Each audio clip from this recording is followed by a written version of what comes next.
Hi, I'm Megan and welcome to my kitchen. In today's video, I'm going to be sharing 2 easy and delicious recipes with you that are perfect ways to use up those Thanksgiving leftovers. So let's get into these recipes. First up, we're going to take that leftover turkey and make it into a pot pie. Now, I am using the recipe from Crouton Cracker Jacks. I'll link his video down in the description box below for you. I've made this many times over the past several years, and this is delicious. First up, you're going to need pie crust. I'm using refrigerated store-bought. You can, of course, make your own homemade, or you could also use frozen ones. A deep dish pie crust does work best for this recipe. It fits perfectly. Next, I'm going to use some all-purpose flour, milk. I've got 2%. You can use whatever you've got on hand. If you've got some leftover half and half or heavy cream, that's fine too. Butter and onion. I've got my leftover turkey, some frozen peas and carrots, diced potatoes. You can use chicken or turkey broth. I have chicken bouillon powder on hand, so I'm going to use that. And then for the seasonings, I'm going to use some pepper, garlic powder, seasoned salt, and thyme. And then you'll need an egg, and not pictured is a little bit of water for the egg wash. I'm going to preheat my oven to 350 degrees. In this skillet over medium heat, I'm going to add a stick of butter and allow that to melt. Once it's melted, I'm going to add in my chopped up onions. And again, we're using Thanksgiving leftovers, so whatever you've got left over, use it. If you've got some carrots, some celery, throw that in as well. So I'm going to cook the onions for maybe 3 or 5 minutes or so until the onions get tender. I'm going to add in my flour and whisk it and allow it to cook for a minute or two to let that raw flour taste cook out. Once that's there, I'm going to whisk in my chicken broth or turkey broth. Again, use whatever you've got on hand or what you got left over. You want to whisk that in really well, and then we're going to whisk in the milk.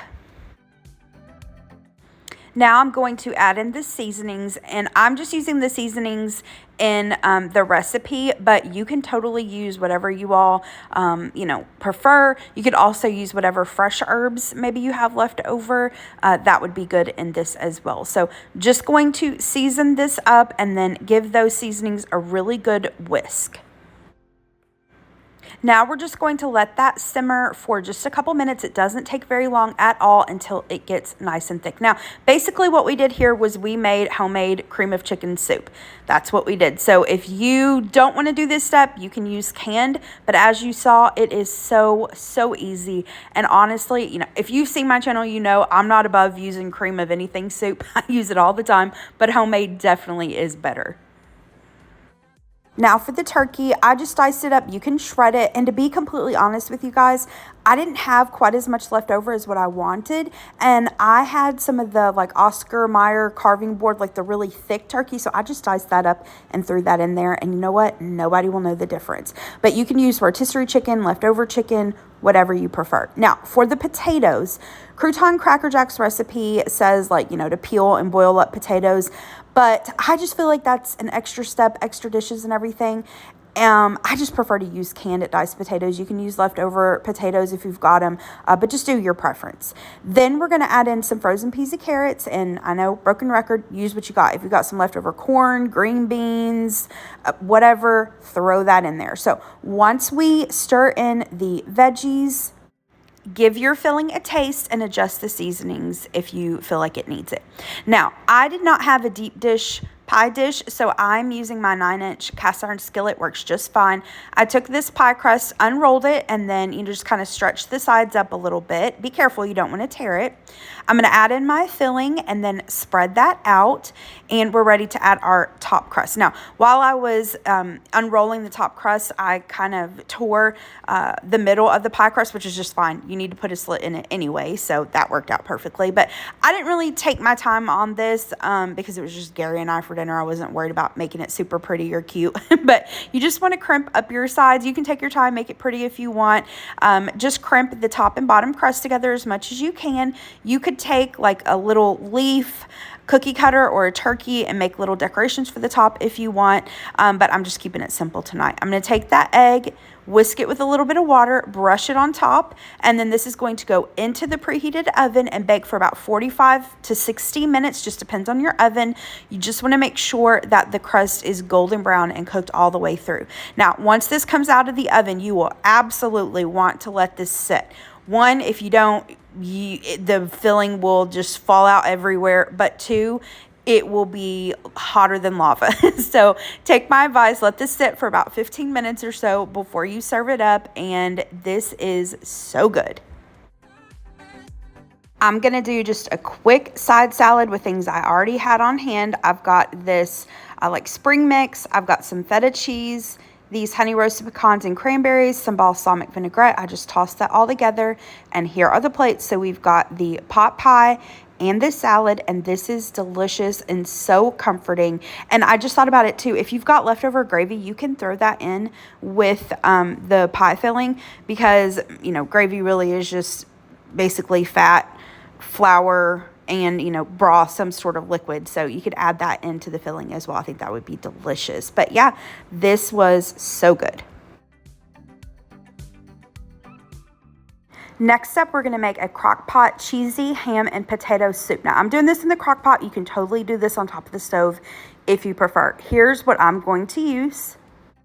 I've got some frozen hash browns. I am using the cubed ones. You could also do the hash browns O'Brien with the bell peppers and onion already in them. That would be delicious as well. You'll need some chicken broth. I have some bouillon powder and water. You'll need ham. Now, again, this is a Thanksgiving leftovers recipe video, so you could use leftover ham. I didn't have any on this particular day, so I'm just using cubed ham from the store. For the spices, I've got salt and pepper, dried thyme, garlic powder. Now, the recipe called for diced onion. I didn't have any fresh on hand, so I'm just using onion powder, and I forgot to mention, but the recipe for this will be linked in the description box below for you. We need some cheddar cheese. Now, the recipe strongly suggested using a block and shredding it up yourself, and I agree, it does melt better, but if all you've got on hand is already shredded, or you just don't have it in you that day to shred up the cheese, use the bag stuff. It's totally fine. And then you need cream cheese. I've got the whipped on hand, so that's what I'm going to use. To the liner of my slow cooker, I'm going to add in my chicken broth. If you've got leftover turkey broth, use that, or you could use vegetable stock. Really doesn't matter. Now I'm going to add in my hash browns. And by the way, I did not thaw or defrost these. I just put them in here frozen. You could do shredded hash browns if that's what you've got to. Now I'm going to add in the ham.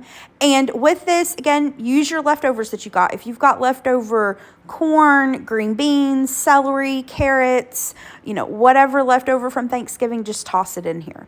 Now, I'm using the seasonings that the recipe called for, but of course, you're in your kitchen. Use whatever seasonings you prefer. You could do some chives. You could do parsley, little Cajun seasoning. You could add just a tiny little bit of cayenne, not to make it super spicy, but to give it just a tiny little kick in the background.